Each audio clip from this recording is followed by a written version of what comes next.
We should be lending each other a helping hand, and we should try to improve each other. Always be ready to help each other as brothers and sisters. Now, a vision, one can philosophize about this too, and everybody has his own ideas. I just selected like a few points for you. A vision is very simple. Like, we're in a situation today, some people are happy with it, others are not. Personally, they might be happy with it, but on a collective level, they might think, I'm not really happy with the situation our people is in today. And we want to change it. We want to create a new situation. And this is a vision. Closing your eyes, dreaming about a better future for your people. And how do I perceive this? I think we should convince each other that we should not only think about ourselves, and I've said this many times, we should stop thinking about ourselves as a people. We should start translating our words into action. It is time, ladies and gentlemen, to think, but also to act and behave like a nation. We should ask ourselves, it means this.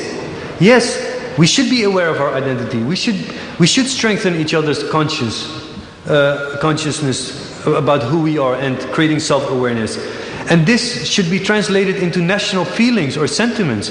But in the end, the ultimate goal means that national feelings should be translated into national action, into national will. Without national will, without national action, I doubt if we can talk about ourselves as a nation, because we cannot defend our own interests. We cannot promote our own interests. And this will create also self-confidence. This very briefly.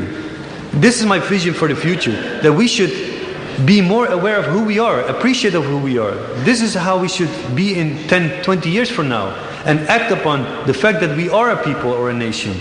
Secondly, the homeland and the diaspora. How do you wed these two concepts to each other? Now, I can tell you, the homeland cannot exist without the diaspora.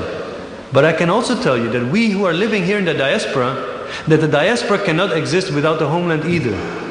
These two concepts are interrelated. One depends on the other. So this means that even though we live here, we should always ask and care about the homeland.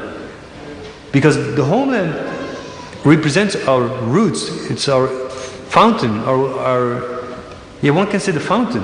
It's our oxygen mask, one can even say.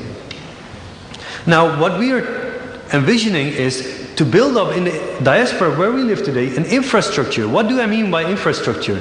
We need language academies, we need musea, we need libraries here, we need more organizations in all areas of our people that give expression to the fact that we are a people.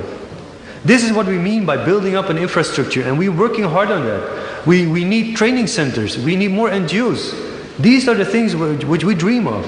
And what more important is this.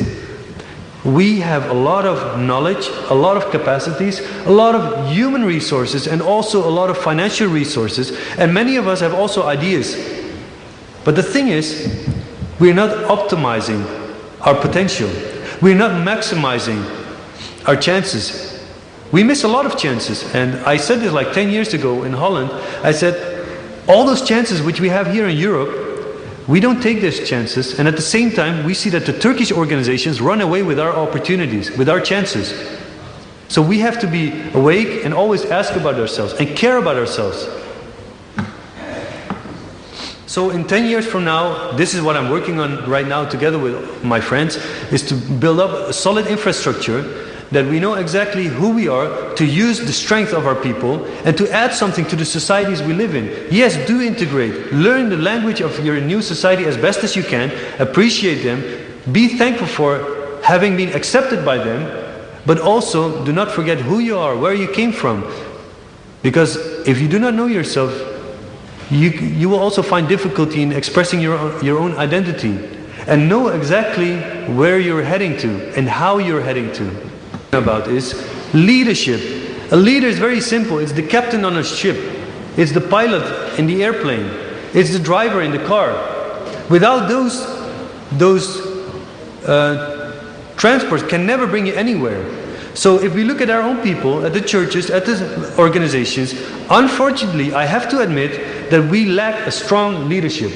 We lack a strong leadership. And for me, it's key to invest in that in 10 years from now, we have a strong, efficient, and effective leadership.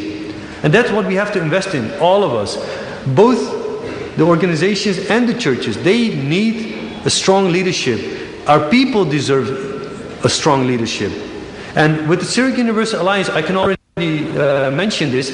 On the 4th, I can say it like this, 4, 5, and 6th of March, we will organize our youth academy. We have a SUA Youth Academy. We'll organize workshops about Aramean identity, Aramean politics, and about Aramean leadership. 3 days in Gütersloh, in the new Syriac studio. We will do the same here in Sweden. We will do the same in America, the same in Australia, and the same in other parts of Germany. And Simon Maraugi has also been very active in this respect. Thanks for that too, Simon. In my ideal situation, the churches, the church leaders, and the leaders of the secular organization work together, hand in hand. They fight common issues. They work and optimize common interests. This is the ideal situation. And unfortunately, the Archbishop is not here anymore. Otherwise, I would like to hear his opinion on that. Like, what does the church do to strengthen the cooperation between the churches and the secular organizations? We respect our church. We fight for our church. We defend our church at all costs. But if our church, as it always does, says that the church is the people and the people